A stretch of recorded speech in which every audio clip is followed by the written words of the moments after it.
Edinburgh Zoo is 100 years old. We've just celebrated our centenary. We've been on this site for that length of time, and we're owned by the Royal Zoological Society of Scotland, which carries out wildlife conservation, education and research. And we've been doing an increasing amount of that recently as the role of the zoo in the world has changed. Zoos are now very much conservation organisations rather than just being collections of animals.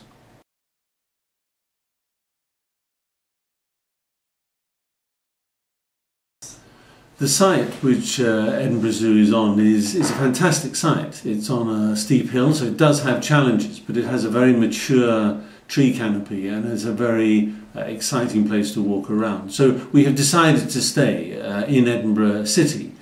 But because we're 100 years old, a lot of our infrastructure, a lot of our visitor facilities are really quite now old-fashioned. There's been a lot of legislation which has come along in the last 10 or 20 years.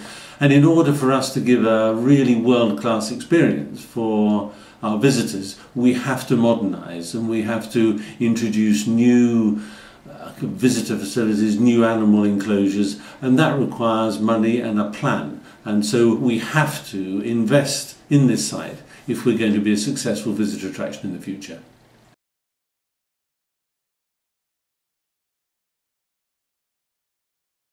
The development of Edinburgh Zoo requires that we have a piece of land at the bottom of the zoo on the eastern side. We need this because we want to separate the visitors from the traffic which we need to service the zoo. And secondly, in recent years, Disability Discrimination Act legislation requires that you don't have too steep pathways or roadways in the zoo, and therefore we need a piece of land in which we can build an S-shaped road. If we don't get this piece of land, we would have to reorganise and redesign the zoo and also cut down a substantial number of trees. And therefore we've asked the City of Edinburgh Council for this extra land, and in return we will give back more than that piece of land from what the Edinburgh Zoo owns at the top of the hill.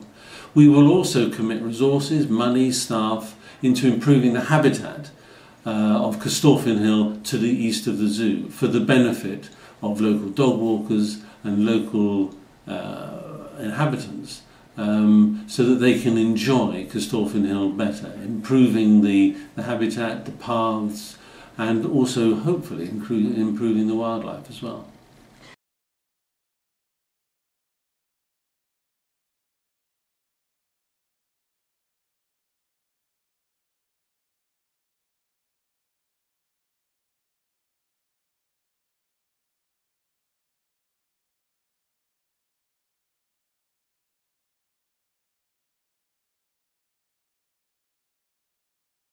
Getting the extra land from the council is integral into developing a world-class Edinburgh Zoo and giving the facilities which I've described before.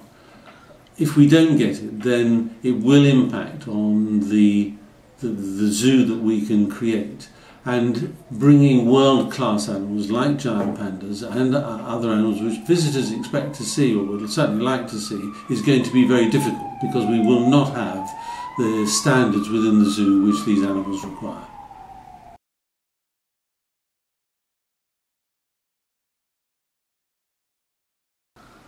In addition to the road which we need to build, there will be one or two facilities for staff, or animal hospital, or maybe storerooms.